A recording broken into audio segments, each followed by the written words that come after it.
welcome back to the channel. Amitoj Kaur this side. Women having no status of their own, entangled in the daily course, suppressed by the evils of dowry, parda system, sati, child marriage, polygamy, etc. and were not given the basic right of education. Yes, that's the exact picture of 19th century India. At that time, various social reformers came to raise their voice against all illogical practices against women, and one such great personality was Swami Dayanand Saraswati ji. Today, we'll be talking about Swami Dayanand Saraswati's contribution towards women education. In the words of Roman Rollard, Swami Dayanand had a personality that was great. He had a nature of a lion with a rare combination of great thinking and genius leadership. Originally named Mool Shankar, he was born in Kathiawar, Gujarat in 1824. As he grew, he realized that the Indian society was entangled in various superstitious practices. So, in 1875, he laid the foundation of Arya Samaj. His aim was Swaraj, Swadeshi, Swabhasha and Swadharma. Dharma for him had a greater meaning and cannot be confined into certain illogical practices. He had a thinking that was modern, rational and just. He was a passionate believer in the final authority of Vedas and gave the slogan, "Go back to Vedas." He said that Vedas are full of knowledge, wisdom, rationality and divinity.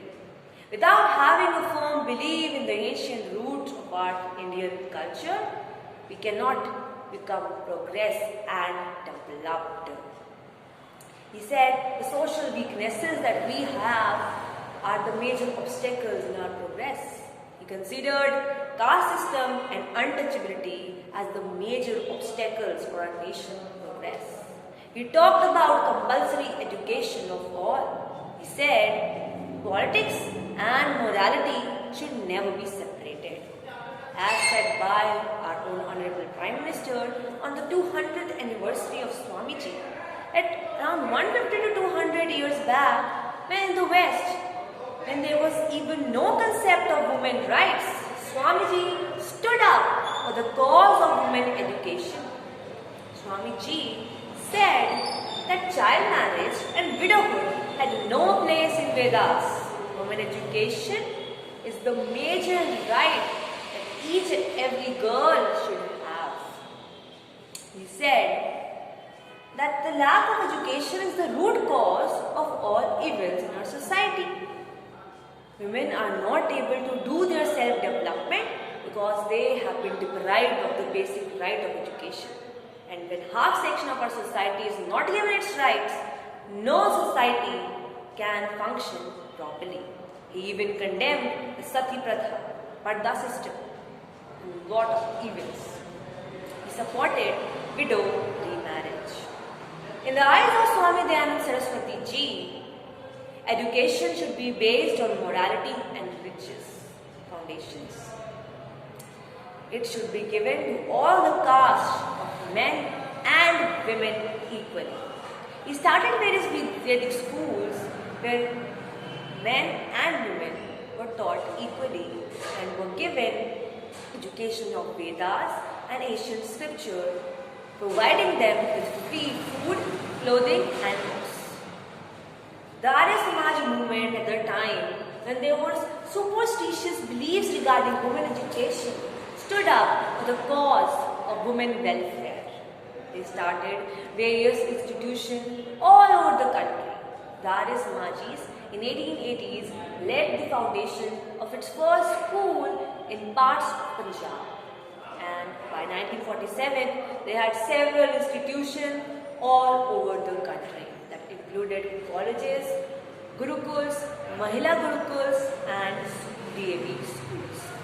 The DAV also runs various vocational centers which are provided for the benefit of the lower strata of society, teaching them the basic things like embroidery, knitting, cutting, etc. The Arya Samaj movement has always aimed at educating women, giving them knowledge that could help in their physical, mental and intellectual growth, and is based on scientific lines. It has always focused on removing the orthodox and darkness from our society, from empowering the women from all spheres of our country. And still, the institutions run in various parts of the country, idolizing the beliefs and teachings of Swami Dayanand Saraswati ji. From the philosophy of Swami Dayanand, we can conclude that actually our Indian culture has always talked about the women's rights, their empowerments and their power and strength. But on ground basis, we don't find it being practiced. It's so ironic that we are following a religion that actually not teaches all these things. For actually making our country develop, we need to understand the ideology of such great thinkers, and then only we could lead to paths that are developmental. Thank you. Channel को like share subscribe अपने श्रद्धानुसार। मिलते हैं अगली बार।